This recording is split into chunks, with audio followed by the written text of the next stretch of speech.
Welcome to the Toffee Blues, your source for all things Everton, and welcome to the live transfer window roundup show where I'm going to be joined by Paul McAllister, and we're going to be looking back on Everton's successes and failures and whatever else went on in the last month or so as we've tried to shift players in and out of the club. We're going to look back on everything that we've done during January. Paul, we'll start with the big news, of course, Josh King signing last night. You were, of course, doing the live stream last night, so if he's just about to get over the hangover of last night's live stream and he's back on. So, Paul, what do you make of the Josh King acquisition? Is it a good move? Yes, it's a good move. I mean, was he top of everyone's wish list? No, he wasn't. If you'd have offered us him 2 weeks before the window shut, would people have had him? Maybe some would have, some wouldn't have. But the fact of the matter is, he was the only realistic target we could get in this January transfer window, considering the FFP constraints we've got and just the state of the market in general with the COVID. So anyone who's expecting a massive name striker, or even a striker who is going to come in and definitely score goals for us, it was probably unrealistic as much as you hope for it. So Josh King on a 6-month deal, I think that's a really smart bit of business myself, because he's an upgrade on Cenk Tosun, and if he doesn't do anything, then we can easily just wash our hands of him in the summer. Yeah, it's a very good point to make. Is the 6-month deal? I think that's what swings it for me. At first, we had rumours of 2.5, 3.5 year deals, and if that was the case, it'd have been horrific business, in my opinion. But yeah, sorry, yeah, that's basically took the shine off it, or it would have took the shine off it rather if we give him a longer deal. But the fact that it's only going to be so short, and he's essentially just auditioning for us for the next 6 months, that makes it far easier to swallow. And I think a lot of fans are more happy to try and get behind him now in the short time he's here, because we know if he doesn't perform, then we're not going to keep him. yeah, yeah, it's definitely a good move, I think. I wasn't expecting us to work it that well, to be honest with you. I thought we'd end up basically repeating mistakes of yesteryear where we'd sign a deadline day player out of desperation and we'd end up saddled with them. We've had these before, your Walcotts and your Balassis and stuff like that. We've only just got rid of those kind of players. We'd go and do it again. That was what I was fearful of. So it's good to see Marcel Brands has clearly got a much better strategy to this kind of thing than Steve Walsh certainly did. Yeah, definitely. And I think people had just kind of resigned themselves on that final day to the fact that if we signed anybody at all, it was probably just going to be another Enner Valencia type player who is basically just a loan signing who we can get for nothing because nobody else around us wants him. And the club who are loaning him to us are just desperate to get him off the books.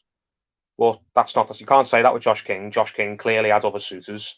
He is only leaving Bournemouth because Bournemouth can't afford his contract anymore and they need to get people off the wage bill, not because they don't think he's got any value. So it was a pleasant surprise. I think we went into the final day expecting very, very little, if not anything. We end up getting quite a substantial thing. So it's a good business, and it just makes Marcel Brands, I think, it makes me even more certain that we should renew Marcel Brands' deal in the summer. I know not everyone's a fan of him, but I think he's done a lot more good than he's done bad, and he does merit a new deal. I think he merited one anyway, but this business he's managed to do in this January window has just sealed it for me. I don't see why anyone wouldn't want to keep him now. Yeah, I think that was actually going to be the next thing I was going to discuss with you, was the Marcel Brand situation. Obviously, when things developed the last couple of days, people tend to start falling off a little bit over Marcel Brand, saying he's a fraud and things like that, because a lot of the players that the players we've been trying to get rid of, we've only sold on loan rather than on a permanent deal, and that's been annoying a lot of fans. Is that fair criticism, or do you think it's just one of them? It's like the players are that rubbish you were loaning out that people want to try before they buy. I think the vast majority of the criticism he gets is not fair, one bit, because he can't make other teams buy our rubbish. You just can't. It's not Football Manager where you just put a player on the transfer list and you'll get some form of bid for them before the window shuts and you can make the money back. it's real life. Do you know what I mean? And there's a pandemic going on, so a very hard job was made even harder. Saying that though, I think he's proven that he can be a very skilled negotiator and he can pull really good deals out of nowhere, seemingly, because An it didn't example of look that. it didn't look like we were going to be getting shot at Balassi. It didn't look like we were going to be getting shot at Tolson, and we've managed to do it. I think Balassi's going to Middlesbrough for practically they're paying all his wage for the last 6 months of his contract. It sounds Tolson, Besiktas are going to cover all his wage for the next 6 months. Lossell, we found a deal for Lossell where we've made a bit of money back, considering we signed him for free, and he hasn't played a senior game for us since he's been here. The only deal that happened in the January of a player going out that I wasn't fully on board with was Kenny going to Celtic, but maybe there's more to that than what we know. Maybe Celtic have got an optional fee clause in the deal where there's still a good chance that we'll make money back on Kenny. If we've just loaned Kenny out for the sake of getting him minutes for the next couple of months, then I don't really see the point in that, because he's not going to develop any better than what he is now. Or even if he did, it sounds like they've made their minds up on him. So it's not like we're just sending him out like we are with Gordon because we want to keep him active and we're hoping he comes back a better player. And it doesn't sound like we're sending him out on loan to try and convince other clubs to basically look at him in the shop window and convince them to come in and buy him, because the only club that was coming in interested, it seems, was Burnley, and they weren't going to part with any money that we wanted. So I just felt like we were palming Kenny off, essentially. If we're not going to make any money, we might as well send them away to a club we were not going to end up playing against. You know what I mean? If we're not strengthening another team in the league. Yeah, I get that, but I think there's also an argument, if we're not going to make any money on him, we might as well just have him on the bench, considering our lack of options, because I know he's not played much so far this season, but how do we know we're not going to get injuries and need him? We don't. If Coleman, I think, is rapidly on the decline, I wouldn't even make him second choice right back based on what we've seen in the last couple of months. And how do we know Holgate's not going to pull up injured and be out for a couple of months? I still think that Kenny was worth hanging on to if we couldn't get a deal that involves a club paying a fee for him. But that's just my opinion personally. Yeah, I mean, I'd agree with that, to be honest. I'm not a mad fan of John Joe Kenny. I don't think he's that good, but at this rate, the way Coleman's been wretched lately, and I just think Kenny couldn't do much worse. No, he couldn't have. And going back to what I said a minute ago, I still think it's one of those positions that we definitely need new players in. It's going to be a priority in the summer transfer window that we get it covered. So whilst we're short on it now, we might as well just use what we've got, unless we get an offer for them that's too good to turn down. And I don't think a loan offer from Celtic, if there's no obligation to buy at the end of it, or at least no option that they're going to buy, I don't think that was an offer that was worth taking, because what does it ultimately do? Does Kenny develop on it and come back a player who we can use? No. Is it going to convince another club to come get him in the summer, like a Bailey? Unless he absolutely tears it up and he looks a world beater, then probably not. They're probably just going to bid the same amount for him that they bid in January, if they bid for him again at all. So that was the only deal, really, that I thought. I'm not too sure what Marcel's thinking is behind that, but every other deal that we got done or nearly got done, like Bernard, I think was really, really smart negotiations from him, and he's put the club in a much healthier position because of it. What's the situation with Bernard? There's still time for him to possibly go if those Middle Eastern teams wanted him? Yeah, essentially, their window's open for a couple more days, so it's tomorrow. Yeah, it's tomorrow night, is it? Yeah, it's still feasible. It could still happen. They could still pick up the phone and get the negotiations restarted, but from everything we've heard over the past 24 hours, it sounds pretty definitive that the deal's not going to happen, at least not before their deadline ends. Carlo seems pretty firm that he's going to be staying here and he's going to give him minutes based on his press conference today. And all the journalists like Alan Myers and other people on Twitter who, wouldn't deliberately mislead fans. Not saying they always know what they're talking about, but they wouldn't deliberately print stuff that they know is very likely to be untrue.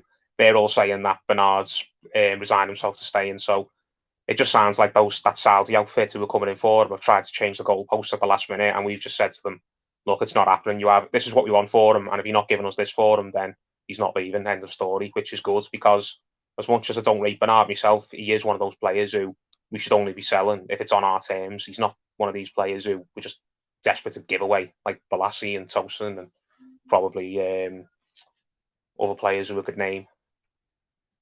Your Besic's and people like that. Yeah. Besic, yeah, he was the one who wouldn't come to my mind. And he's the one who, I think, the only one we haven't managed to shift.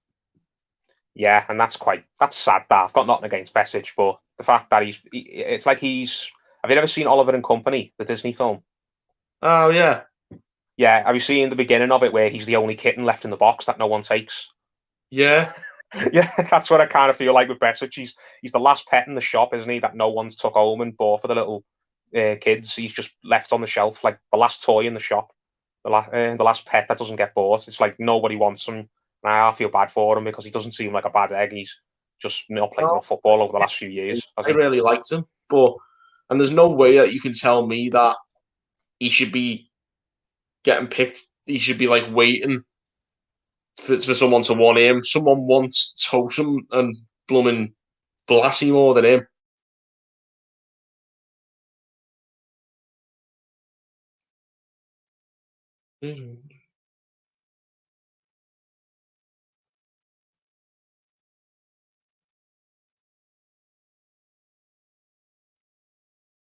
Looks like we've got a few technical difficulties, guys. I'll just have a little quick look. I'll just read through the comments while we wait and see if Paul comes back. Erwin Koeman says, oh, here he is. Paul is back. But anyway, I'll go through the comments anyway while I'm at it. Erwin Koeman, King, good sign, strong and fast. Erwin Koeman also made a good point. Bernard won't go. We've let Gordon leave. Of course, Anthony Gordon yesterday went on loan to Preston, which I think is a good little loan for him. I think he'll do quite well there, hopefully. Yeah, Bernard will probably stay. I can't see it, but yeah, Neil Lucas says, I think we've done great in current conditions to save money for the summer. I think that's a very good point, is that like whatever happens this season now, I think next summer, we're going to have a lot more money to spend because that 2017 summer gets wiped off the FFP balance sheet's done it, the cash flow. Once that's wiped, then that makes it look a lot better on our part, plus the wages off the books as well. Yeah, we've got more manoeuvre, room to manoeuvre in the summer now. But if we hadn't brought in Joshua King, if we had just and we had sold Bernard and we'd made the FFP look even greater than what it is, I still think it wouldn't have sat easy with fans because this is the season more than any other season over the past 10 years where smashing into the top four is there for the taking because next summer all these clubs who are around us who we're competing with are all going to spend big as well. Chelsea they've already spent big last summer. They've got loads of great players who are going to click under Tuchel. Surely they're only going to get better. Arsenal look like they're over their blip with Arteta. They're only going to go in one direction long term. Liverpool, you fancy to spend big again to replace the injured players. United always look to do a big deal or two, don't they? City are not going to go anywhere. So I think if we'd have gone into the summer with the arguments, oh, well, I know we finished last season with a really thin squad, but we'll spend big in this transfer window. Supporters would have been like, well, yeah, but we're not going to be the only team who spends big. We needed our chances already gone. We had to do something last season. So now that we've got Josh King and an option to really help the attacking side of things, and basically another player who's going to hopefully play a big part in helping us win games, I think supporters can reassure themselves that we are still looking to really kick on and do something this season rather than just putting all our eggs in the basket for next season once we can spend money. Yeah. I think also what I like about Josh King is that he is like a very flexible player. I think he can play anywhere across the front three. I don't think we've had that kind of versatility before. We've got Richarlison. Theoretically, he can play across the front three, but his best position is definitely on the left, isn't it? With Personally, Josh King, I think it's up front. Do you? I disagree with that myself, but it's apples and oranges, isn't it? Josh King, I'd like to see him with Calvert-Lewin. I'd like to see a 4-4-1-1. We've tried it in the last couple of games with Rodriguez playing off the striker, and it's worked. And sometimes it hasn't worked at other times. I'd like to see Josh King playing up there with Calvert-Lewin to help him get stuck in and do the dirty work and hopefully give him a creative outlet. He's one of those strikers where he probably won't score hatfuls of goals every season, but he makes it so much easier for the number 9 who's next to him to score. The Emil Heskey to Michael Owen. That's the most famous example, isn't it? Just the second striker. Or if we need him in the odd game, if we want to try with Charleston up there, like you said, stick King out wide. Or if just, let's say, we've got an injury or a player needs a rest, I'd rather play Josh King out on the left than just sticking Anthony Gordon out there for the rest of this season. Hopefully Gordon develops and becomes a long-term player who can play a part in the first team. But I think Josh King will make more of an impact on the squad and the results over the next 6 months than Anthony Gordon would have or Cenk Tosun would have. Certainly more than Cenk Tosun would have. We've seen the first hand. We've seen him make a few appearances first half of this season, and let's be honest, he did absolutely nothing. Less than nothing, except put his apart from making a really controversial hand signal and spraying his hair on. Yeah. One thing I mentioned last night on the stream with the lads is when I was trying to weigh up whether Josh King was a good bit of business or not. If you had to bet money on it, James, would you say that Josh King will score half a dozen goals between now and the end of the season for Everton? Yeah, I reckon he could do that. Yeah, fairly confident. But turn it round, if we kept Tosun, would you have picked Tosun to score half a dozen goals between now and the end of the season? No chance. No chance. There you go, then. There you go. Yeah, definitely. I think it's a good move. On the tactical front, Evertonian Lucas said 4-3-1-2, James in the 10, Richie on the left, Josh King and DCL up front in the 2. That's an interesting one. Very attack-minded. I don't think that's something we'll probably see. I don't think Carlo wants to expose us that much. I still think there's a few things that need tweaking. But I don't think we'll try that formation unless we had an absolutely fully fit squad, because you can't play a midfield 2 with a number 10 if you're going to have Gomez or Davis in it, or Delph. You just can't. You need to Corey and Alan, or maybe Gabaman if he gets fully fit and proves that he's useful. That formation is something that you'd love to see, but we're probably not going to see much of it because it's just, we're never likely to get everyone fully fit and ready at the same time, are we? Will we ever see Gabaman? I'd like to think so, but I was saying to the lads last night, he's just like this. He's like something that your mum and dad promise you, that if you're really good or you do well in school, we'll get you this. And it no matter how hard you try, they never end up getting it for you, and you just end up letting it go in your mind, thinking that's never ever going to come to pass, is it? So I hope so. I hope the lad's working hard and he's nearly very close. But I think Evertonian should just not give him the headspace until he's in the position where we can name him in the squad for his game. Until you see his name on the bench, he's just not worth even thinking about. Certainly. Of course, we mentioned a few of the outgoings as well. You know, Gordon went yesterday. Benny Beningame went on loan as well to Derby. Oh, did he go in the end? Yeah. Went to Derby, I think, on loan. Wayne Rooney's Derby County. Yeah, I remember Stephen bringing that up, and we had a little talk about it, because he was one of those players who looked at one point like he was ready to break through, and then it just never happened for him. He got a couple of games under Unsworth and Allardyce, and then he just sort of fell away back into the youth setup, and then had a few loans that didn't really go anywhere. But clearly, he's got some admirers. Allardyce seemed to really like him when he was here, and Allardyce is still managing in the Premier League now, and I think as things stand, he's winning against Sheffield, aren't he? West Brom. Yeah, I think they are, yeah. Yeah, Unsworth absolutely loved him for the youth team, and clearly Wayne Rooney was impressed with him because he played for him for a couple of months, played with him for a couple of months that season, and he's seen enough to convince himself that he's worth bringing into Derby for Wayne's first big job there. So, yeah, Beningame, good luck to him. Didn't work out here, but I really hope him and Rooney do well at Derby. Yeah, fingers crossed. So there's Gordon's gone, Beningame's gone, Balassi, of course, to Middlesbrough, Toten to Besiktas, all of those, of course, on loan. Kenny to Celtic. Have I missed any? Lossall to Lossall. I can't say it. It's that Danish club. Michelin. Yeah, he's gone there. So we won't be seeing him again. Not that we saw him anyway, but at least it's his wages off the books, isn't it? And that's a permanent move, isn't it? The Lossell one. That's a permanent move, yeah. And Bolasie is essentially a permanent move because he's not coming back. His contract expires, so we don't have to think about Bolasie anymore. And Tosin, as I mentioned earlier on, apparently the deal we've got with Besiktas is we sent him out on loan, but we demand that they pay all his wage, so they don't have to pay an upfront fee. So that's as good a deal as you could have got for Tosin in this window, at least, because no one was going to come in and take him off us as much as we were hoping the likes of Allardyce would or Palace would come back for him. It was just clear that no club in this COVID-affected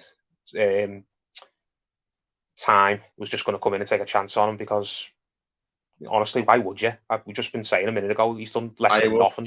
He's an absolute pony, isn't he? You just wouldn't have him. Definitely not in this league anyway. Yeah. Adam Brooks said, Walcott and Keane are on loan as well. Don't forget, of course, Walcott, his contract's also up at the end of the season, isn't he? So that's essentially... Yeah, he's gone.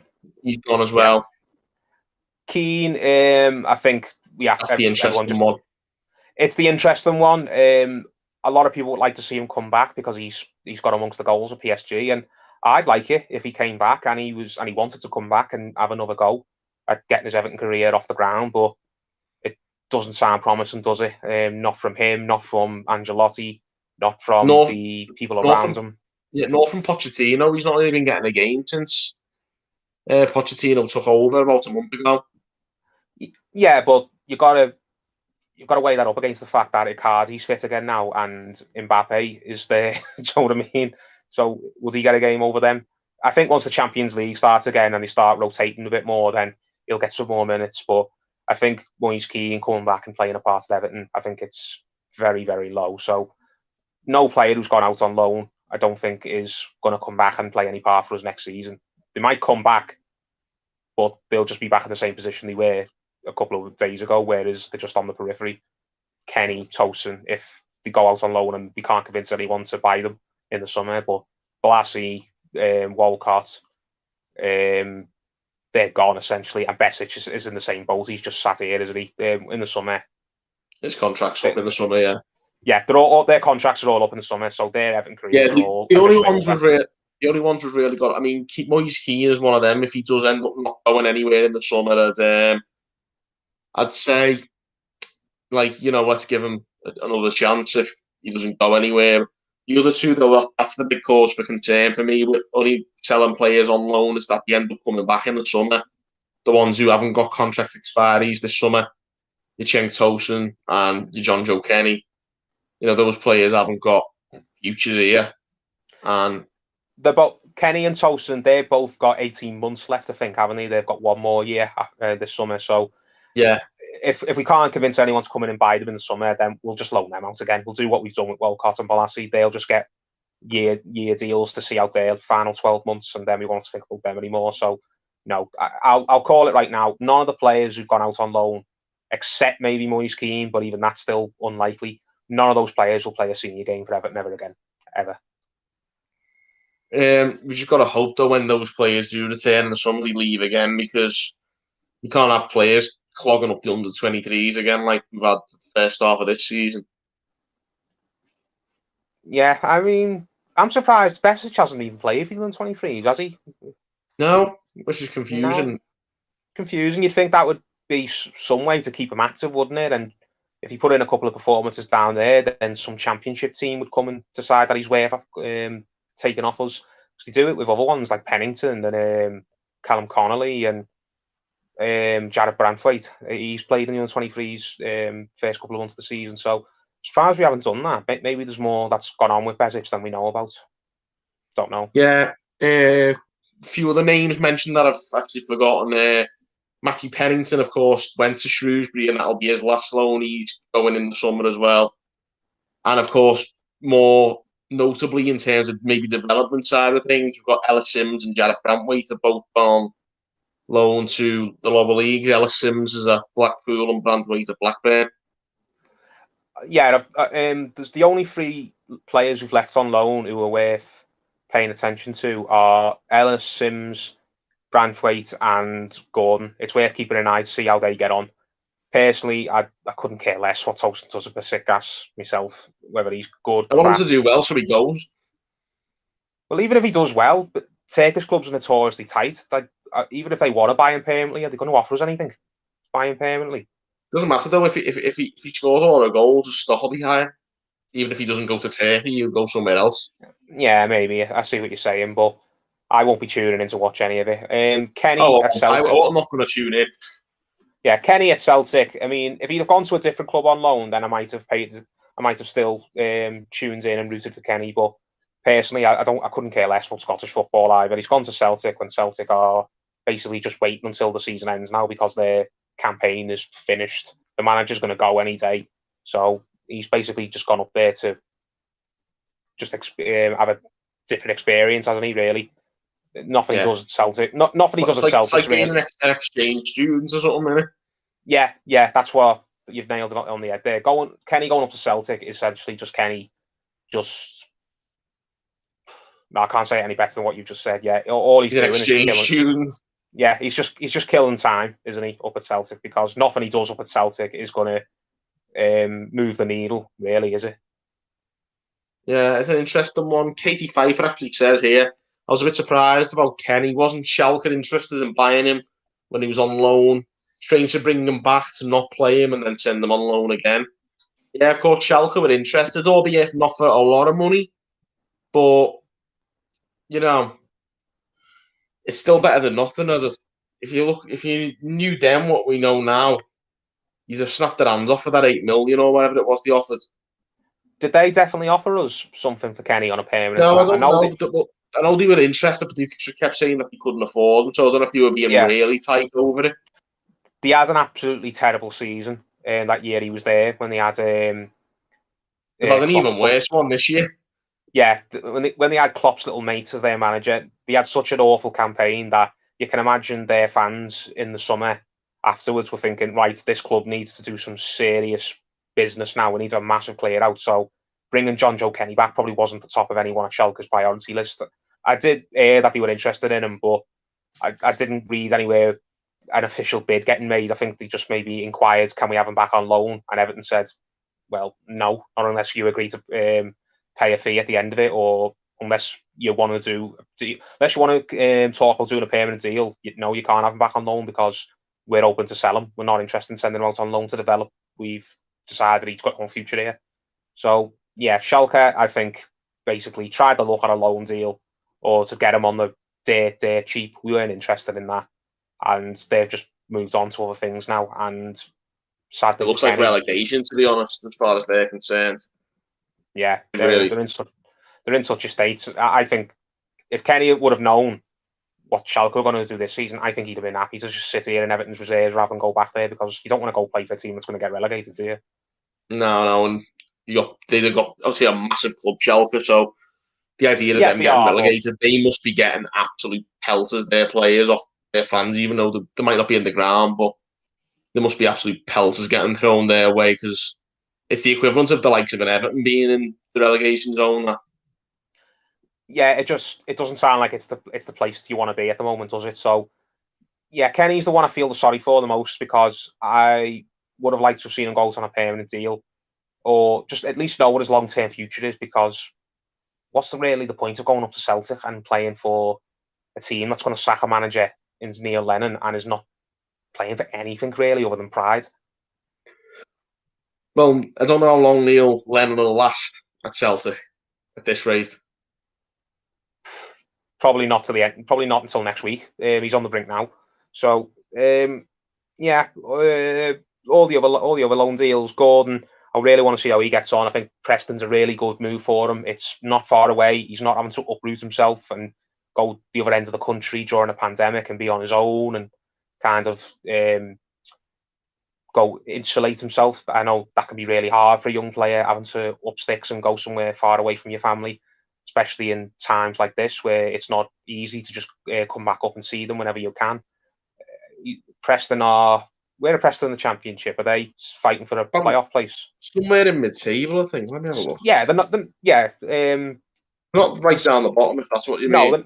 No, they're not. What I mean is, essentially, their season's not just finished like they're 11, Celtic was. Preston. They're 11th, so there's still a fairly good chance they could fight for the playoffs in the second half of the season. So everyone there will still be thinking that there's a lot of work to do between now and the end of the campaign. So that's good for him. Jared Branthwaite's doing well at Blackburn, really good. I think have they won all 3 games since he got there? Yeah, 3 out of 4. 3 out of 4, so that's going well. And again, Blackburn, it's not far away at all. It's a really respected club with a name around the country. It's not like 4 points off, 4 points off the playoffs. Blackburn as well, not doing too badly.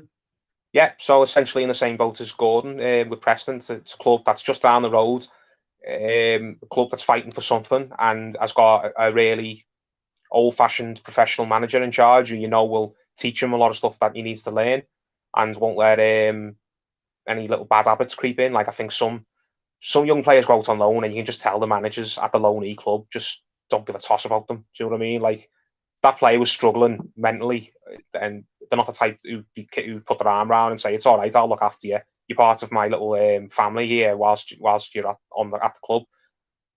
Like Brendan Galloway and Tyus Browning, I think they suffered from that. They kind of went out on loan and they were kind of just left to struggle, basically, when they were having a bad time at Sunderland.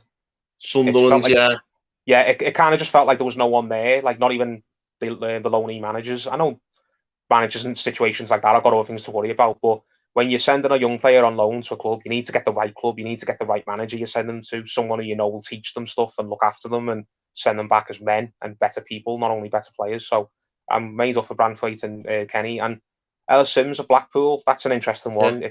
It's League One. Toffee Blues John's actually just popped in the chat right as we speak. Ellis Sims, he's starting tonight for Blackpool. Yeah, it's League One, so the standard's not very good. All things when you're being blunt about it. So hopefully he can score a couple of goals. He can hit double figures between there and the end of the season and prove that he's ready to play at a slightly higher level and get it. So hopefully sort of loan out to a championship club next campaign, because I think him more than the other two, if he goes out to Blackpool and doesn't really do anything, considering that it's League One, I think that damages people a lot. Yeah, that would really damage him. If Gordon and Branthwaite don't do anything between now and the end of the season in the Championship, I think people would be willing to give them another chance and try it out at a different club on loan next season. Whereas if Sims goes to Blackpool in League One and doesn't really pull up any trees, then it'd be very, very easy to just write him off, wouldn't it? Yeah, what Toffee Blues John just popped up with what Paul said about Luke Garbutt in last night's stream was bang on. What was that, Paul? I said, I get the impression with Everton sometimes that we're one of these clubs that if a player goes out on loan and it doesn't work out for whatever reason, we just tend to automatically write them off and just assume that there's no future for them here. Garbutt went out on loan to Fulham and had a bit of a horrible time. And he said himself, a bad injury. He got a bad injury and apparently he had a lot of off the field issues as well. It was just an all-round disaster, that loan move. And he said when we interviewed him on the channel that when he came back from Fulham, his mentality was coming back to Everton. Right, that didn't work out last season at Fulham, but there's no reason for me to give up on myself. There's no reason for Everton to give up on me.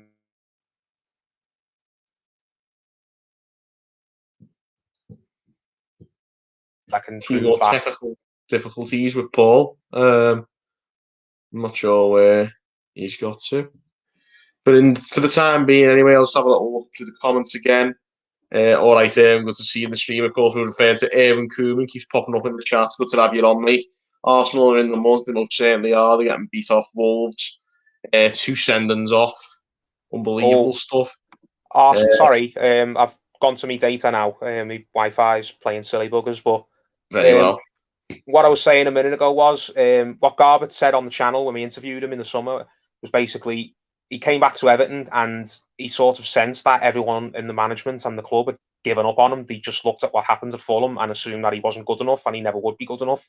And it culminated with Koeman, who just got there, telling him, "You're not part of my first team plans. You never will be. Go and train with the youth team until you sort of move out." And it really, really hurt him personally and disheartened him. And it's a large reason why his career's not hit the heights that everyone thought it was going to hit.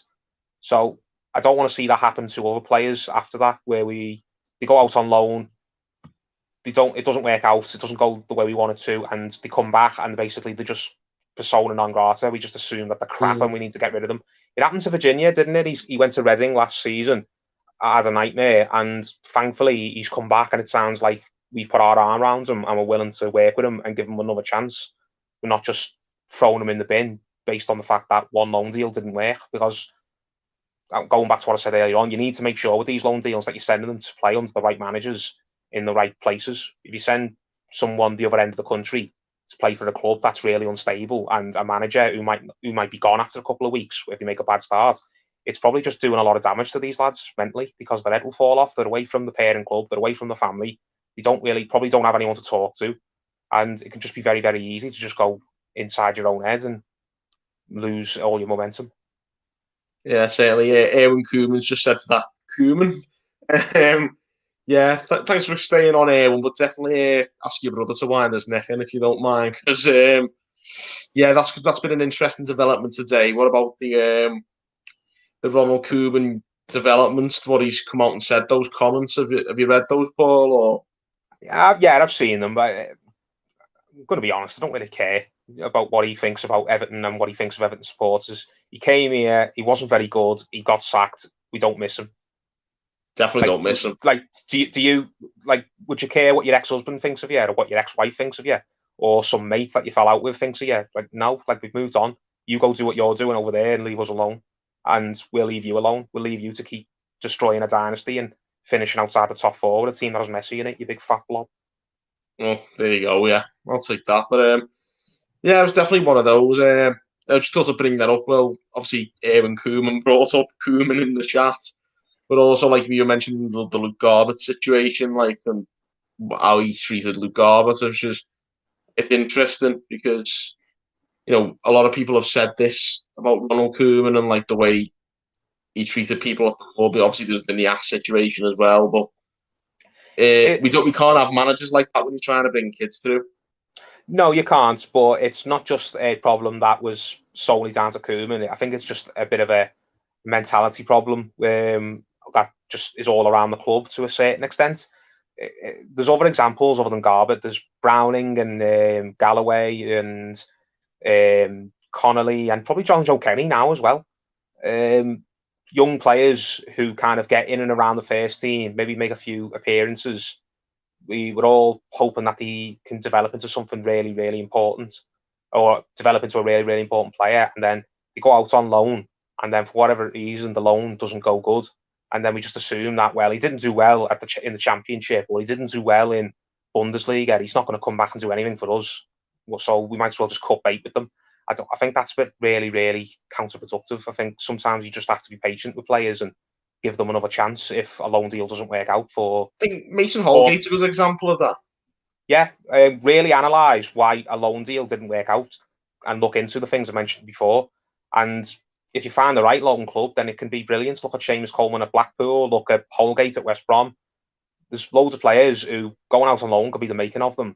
But just because they go out and they don't do well straight away doesn't mean that you should just assume they're automatically crap and look to get rid of them as soon as you can. Yeah, certainly. He's just called him Koeman the Locker Stealer. Peter Whelan said... He goes into people's lockers looking to rob the lunch off them. Fat bastard. Kenny, third choice, good move from him. Puts him in the shop window. He's too slow for a fullback. Agreed, but if he's slower, God knows what Seamus Coleman is at this stage. Toffee Blues John just popped up again with David Unsworth. Has he done a good job while being at Everton? I've definitely got my views on Dave Unsworth. I'll let you voice your opinion on that one, Paul. Yes and no, both David Unsworth. My personal opinion is I think David Unsworth would be an amazing person to have involved in Everton in the community. I think he's a really good life coach, not a football coach. That's my opinion, and I'm just some fan on Toffee Blues fan channel. I don't know David Unsworth. I don't see what he does day to day, but he seems like he's a person who really helps turn young boys into men. He helps them become really great people, and that's important. He instills the values of Everton Football Club into these players, and he makes them become real gentlemen and respectful, and they want to give back to the community, and they want to be seen to be good people. Is he the best person who can take 16, 17, 18, 19-year-olds and get them ready to play in the first team? No. Based on history, probably not, no, because we haven't had enough come through. And I'm not interested in winning under 23 leagues. That's not what the point. You're supposed to get these players ready for first team football, unless there's mitigating circumstances, like maybe this player's had a really bad injury and missed a few years of the career. There should be no player in the under 23 system who's older than 20. They should be out on loan by that point. So Yeah, I like David Unsworth as a person. I definitely think David Unsworth belongs at Everton Football Club in some sort of role. I just think being the under 20, just being the under 23 manager, I just don't think that's probably where he's best suited. Yeah, and Toffee Blues John Joe Kenny's also starting tonight for Celtic against Kilmarnock. So Paul, get the Scottish Footy on immediately to do a scout report on John Joe Kenny. I hope it goes really well for John. I mean, I like John Joe Kenny, and I was hoping John Joe Kenny would be our long-term right back. I had a lot of hopes for him, but we've seen what we need to see, really. I mean, I know I've just spent 10 minutes talking about how just because a player doesn't look great really straight away in the career doesn't mean you should give up on them. But obviously, Carlo Ancelotti's decided, based on seeing him all pre-season and all season long so far, Ancelotti's had 6 months or more to work with John Joe Kenny now, and he's decided that he's not for him. So we've just got to accept that. But I really hope John Joe Kenny goes to wherever he goes to, whether it's Celtic, whether it's back to Schalke, whether it's to Burnley or whatever. I hope he has a really, really good career. I really do. No, he does. He seems like a great lad. Yeah. Erwin Koeman just popped up. Who do you wish we signed in January? Who don't know wish we signed, but Paul, who would you think realistically you think we maybe should have signed who we didn't? Realistically, I don't know if it is realistic, but I would have absolutely loved us to get Gay back. That was the one I was going to say. Yeah, yeah. I thought maybe make a cheeky bid to get him in on loan or something. You never know. Newcastle tried to, and he didn't want to go there, but he said he would have been open to something, and I think he'd have loved to have come back here. Yeah, I said I don't know how realistic it was, but I don't know how desperate PSG were to get him back. For all we know, PSG weren't open to a loan. They just wanted to do a permanent deal, and I don't think getting him back on a permanent would have been good business, or at least if we were going to get him back on a permanent, like a Josh King style deal, maybe. Yeah, exactly. So if he could have got Garner Gay on loan for the rest of the season, I think that would have been absolutely brilliant. But obviously it wasn't to be. Whether that's because we weren't ever in for him, or whether because PSG just weren't willing to do business with us, you don't know. But that's a player who I think was probably half realistic, maybe, who we could have at least made a proper concerted effort to try and get, and it doesn't sound like we did. But all the other players who we mentioned on the video we did a few weeks ago, maybe they just weren't realistic. Players like the lad from Wolfsburg, the striker, the Dutch. Oh, Van Weghorst and stuff like that. Yeah, players like that. Maybe Adam Brooks has come up with some good ones. Leon Bailey, which I think could be a realistic option in the summer. We'll see. Alphonso Davies, no chance. I think he's very much Bayern Munich. I think he's very much a part of their first team now. And I don't think Alphonso Davies is a realistic option at this stage. I think he's very much part of the Bayern Munich first team. He played brilliantly in the Champions League final. I can't see that ever being a goer. But Leon Bailey, I think maybe a realistic option come the summer. We'll just have to wait and see. Yeah, a player who's that important to the team he's at now is never leaving in January. No, especially not. No. Yeah, especially in a COVID hit January where even the hardest deals were even harder than usual. So no, there's no one who I think was realistic, who we definitely should have gone in and got. There's only players who you wish we could have got, and maybe it would have been interesting if we'd at least tried a cheeky bid to get them. But no, I think the only player who was definitely realistic we could have got, we've gone and got, and that's Josh King. Certainly, Toffee Blues just said John Joe Kenny is a very Moyes type player. If Moyes was in charge, he'd be playing. Yeah, I think he's very Tony Hibbert-esque, isn't he? I think. No, he's better than Tony Hibbert. I'm not putting John Joe down like that, mate. I mean, not got the strike rate of Tony Hibbert, does he? One testimonial, one goal. You're laughing about it, mate, but I don't like the fact that we hold Tony Hibbert as some cult hero. I think that sums up why we don't win Airfall. be honest. I'm not against Tony Hibbert, but I'm not one of these supporters who sort of has this like hero worship for him, like this absurd sort of loving. I just think it's beneath what we should be as a club, personally. Fair enough. I was on the pitch anyway, so it was one of them. Finally, Stephen Hornby again pops on. Can we have a round of applause for Toffee Blues Johnny? Made countless graphics of possible signings, and one of his designs has finally come good. Yeah, I mean, we're in the Toffee Blues chat. We've seen some graphics for loads of players who You've seen Khedira. Khedira was one that was thrown around loads this month, wasn't it? Yeah, we've seen Isco. We've seen. I think we saw Memphis Depay when he was getting linked with us a couple of years ago. There's so many players who were never, ever, ever coming to Everton who we've seen artworks for. So they've got to be made though. They've got to be made though. They've got to be made. So on the off chance that the impossible happens, we can get the video and the artwork out quick. You've got to be prepared. But and you got, if you throw enough mud, some will eventually stick. Well, you've got to make it. We've made a fair few. We finally got one in this month. We needed somebody, though, didn't we? Let's be honest. We looked really, really like flat lately. That Newcastle game was the last straw. I think fans were really getting angry because of the Newcastle game. If we didn't bring someone in, the fans would have been looking armed, I think. Sometimes all you need is just a fresh face, and it gives everyone a lift. The players, the manager, the supporters. About 6-7 years ago, do you remember the January when we got Jelavic and Pienaar on deadline day? Now, yes, that was a game changer that season. Yeah, but on paper, on the night they were coming in, they didn't sound like they'd made massive improvements to us. But that was a season where I think all the anti-Ken right stuff was coming to a head with the Blue Union. There'd been protests.